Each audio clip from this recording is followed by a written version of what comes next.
Welcome back everybody. Today we're going to talk about pre-med study strategies. We have 6 tips for you today that we hope really help you out. If you get any value from this, please remember to like, subscribe, and share it with your friends. It really helps us out in reaching more people. Now, studying efficiently during pre-med is very important in order to get a high GPA, but also to enjoy your time in college without feeling burnt out. So here we're going to go over 6 things that are going to help you to do that. Now, number 1 is to preview lectures. So the day before the lecture, you want to read through the lecture and understand the major concepts, either through the recommended textbook or YouTube, depending on how you learn. All the information's out there, so if there's something you don't understand in the slide deck, just look it up real quick and wrap your head around it. Then you're going to make flashcards with Anki on every lecture. You can check out our other videos on a tutorial on how to use Anki. But if you don't like using flashcards, you can also take notes. The idea is just to review the information before you go to lecture. So then the next day when you do go to lecture, it's the second time that you're exposed to the information, and now you can focus on the details or points that you didn't understand before and make additional notes or flashcards on those. If your school offers recorded lectures, then it's even better to just not go to lecture and watch those at a higher speed to save even more time, as long as you can stay focused and that works for you. Now, this is going to be very annoying and you're not going to want to do it, but keep in mind, most pre-med students do not make it to medical school, so you have to do the hard things that set you apart. And in the long run, it's going to end up saving a lot more time and getting you a much higher GPA. Now, the next thing is to understand how you learn. You have to know yourself, and this is going to come with time and trying things. Eventually, you should have an understanding of how you learn and how you focus. I like to have a routine, same time, same place, same coffee, and this kind of puts me in a mental zone of studying, and it tells my mind that it's time to get to work. I personally like to study on my own, but if you like studying in groups, keep it below 5 people, and only study in groups after you've already understood everything individually. So figure out what works for you. Do you like cafes, libraries, your room? Are you a morning person? Are you a night owl?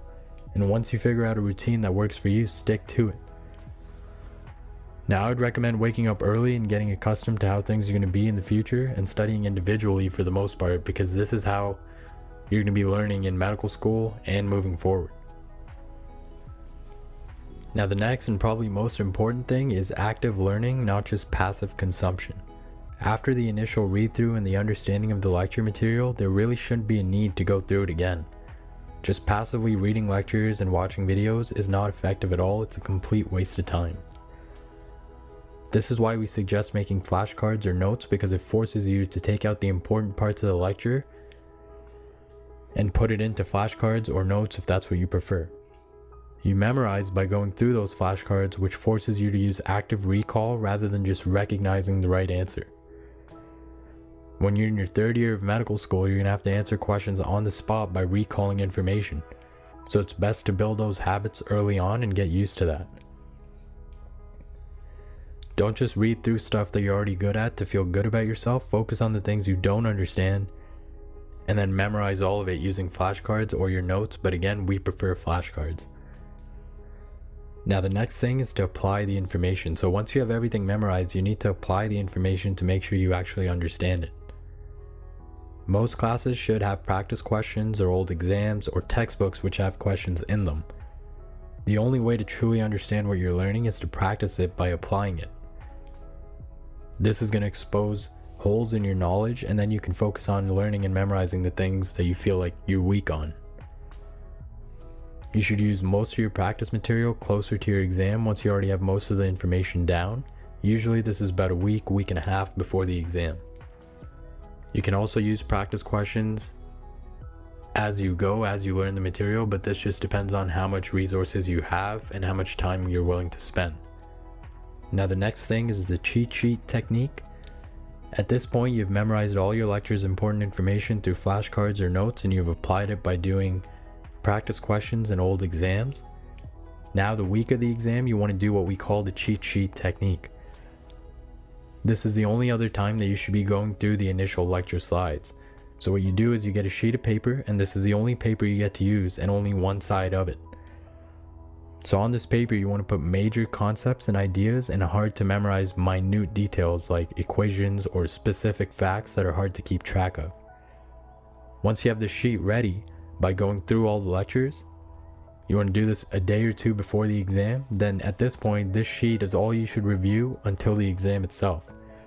Review it for a couple days before the exam, and that's it.